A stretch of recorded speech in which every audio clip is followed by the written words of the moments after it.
Trump's invitation to meet Putin on U.S. soil is giving. It's giving confusion to me for any number of reasons. I think first and foremost, we'd seen Trump do a major 180 in terms of his handling of Vladimir Putin, Volodymyr Zelensky, and the greater war between Ukraine and Russia in the last 2 months or so. One that I think we both agreed was a positive development. But now he is inviting Vladimir Putin to come to Alaska for a face-to-face meeting, the first of his second term in office, which, normally dialogue is good. That would be a productive sign towards reaching a ceasefire. But at that Monday press conference we talked about at the top, he also talked about at this meeting and how he thinks a good deal includes Ukraine giving up pretty much all the territory that Russia has taken. So it's confusing to me because he's sending mixed signals. That being said, it's going to be confusing also if what I fear to happen might actually happen, and that Donald Trump has invited Vladimir Putin to Alaska, to Russian soil, so that he can take him out. Is that a good thing? Is that a bad thing? I genuinely don't know. It would end the war for sure. Yeah. But it might kick off another war? I don't know. I mean, Trump is so unpredictable. It just boggles the mind trying to, predict his foreign policy or figure out how he is feeling on any certain issue on any given day. What do you think about this?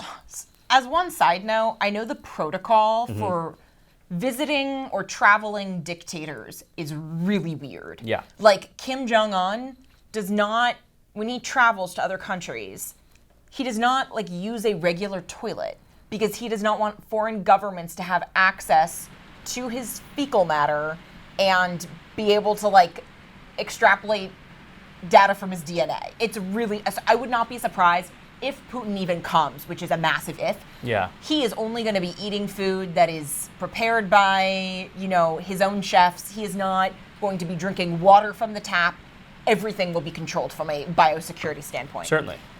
I think this is giving last chance energy. Ooh. There are lots of parallels between how this has been going and how the end of the Trump-Iran negotiations went. Yes. You have Steve Witkoff doing, weekly excursions to Russia to meet Putin directly. Yeah. You have them nominally saying, we're open to a deal that is very favorable on your terms, and we've hit the end of the deadline. So Trump gave Russia a 50-day deadline. He truncated to 2 weeks. That terminated last Friday. Putin has agreed tentatively to meet Trump in Alaska this Friday. There was no word on whether or not Zelensky would come in some capacity or if he would have a representative there or just be in town. Now, everyone seems on board with a deal. For the first time in a long time, Ukrainians finally, it's about 2/3 of Ukrainians polled by Gallup, say they do want some sort of a negotiated settlement. You have the head of NATO, who's in this fun new bromance with Trump, applauding him for doing this. But the proposal that Putin has, again, is politically tenuous because he's saying that Russia would retain Donetsk, Luhansk, and Crimea, and that would be legally and internationally recognized. But the Putin proposal does not have any stipulations about Ukraine's other security guarantees from other nations. We imagine that he would want to ensure that Ukraine doesn't join NATO, but nothing else is currently on the table. Putin has every reason to accept any deal that Trump puts in front of him, and that's simply because they can't afford to do this anymore. Yeah. I think it's 1/3 of the government's revenue comes from oil.